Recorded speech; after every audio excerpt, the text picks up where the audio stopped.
Popcorn brain is an affliction that nearly every single person has. Your brain circuitry starting to pop based on overstimulation. In your book, you use this term popcorn brain. When I read what popcorn brain meant, started to think maybe I now have a popcorn brain. What is a popcorn brain? Most people have popcorn brain. Popcorn brain is a biological phenomenon, a real biological phenomenon coined by a man named Dr. Levy, a psychologist. It is essentially your brain circuitry starting to pop based on overstimulation. So it's not like your brain is actually popping, but it's that sensation of popcorning because of spending too much time online. It is hard to disengage from what's happening online because there's a constant information stream, and it is difficult to live fully offline where life moves at a decidedly slower pace. Popcorn brain is an affliction that nearly every single person has right now. Think about what you do when you're waiting in line at the grocery store. You're not just like letting your brain wander, pondering things. You are on your phone. What are you doing at the bank? On your phone. At a car wash, at a traffic light. We rarely give our brains a moment of rest. A lot of people will ask me, is popcorn brain internet addiction? No. Internet addiction interferes with your life. You're unable to do certain things. Popcorn brain, on the other hand, is ubiquitous. It's everywhere. It is what defines modern life. Those two are very different things. And when we are feeling a sense of stress, we are especially prone to popcorn brain. We scroll incessantly when we feel a sense of stress because it is our primal urge. Evolutionarily, when we were all cave people, there was a night watch person. That person would sit by the fire, the tribe would sleep, that person would scan for danger. It is the way our amygdala feels a sense of safety because we are scanning for danger.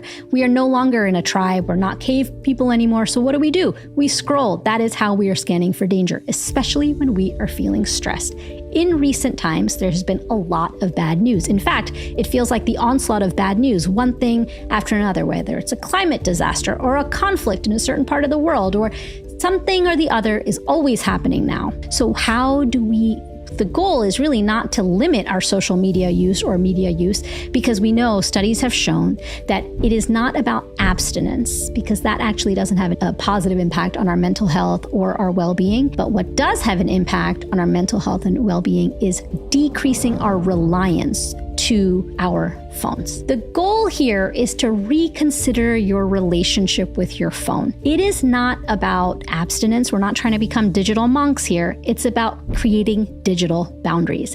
In every relationship in your life, you have boundaries. You have a boundary with your partner, with your children, with your colleagues, because relationships need boundaries, right, to thrive. Why don't we have a boundary when it comes to the relationship we have with our phone? One antidote to popcorn brain is a media diet. And there are really 3 ways that you can instill into your life to help with your primal urge to scroll. The first is time limits, 20 minutes a day. Set a timer if you have to for engaging and consuming bad news. The second is geographical limits during the day. Keep your phone 10 feet away from your workstation if you can, out of reach, out of arm's reach, and at night off your nightstand. Keeping your phone off your nightstand could be the biggest game changer, because in the morning when you wake up, like most people, checking their phone. Instead, you aren't just scrolling, you're getting up, maybe brushing your teeth, using the bathroom, and then you can engage with technology. But that one small shift could be key. And the third is to set some logistical limits. So creating some sort of boundary in a digital boundary could make all of the difference in your relationship with your phone, thereby improving your stress and mental health.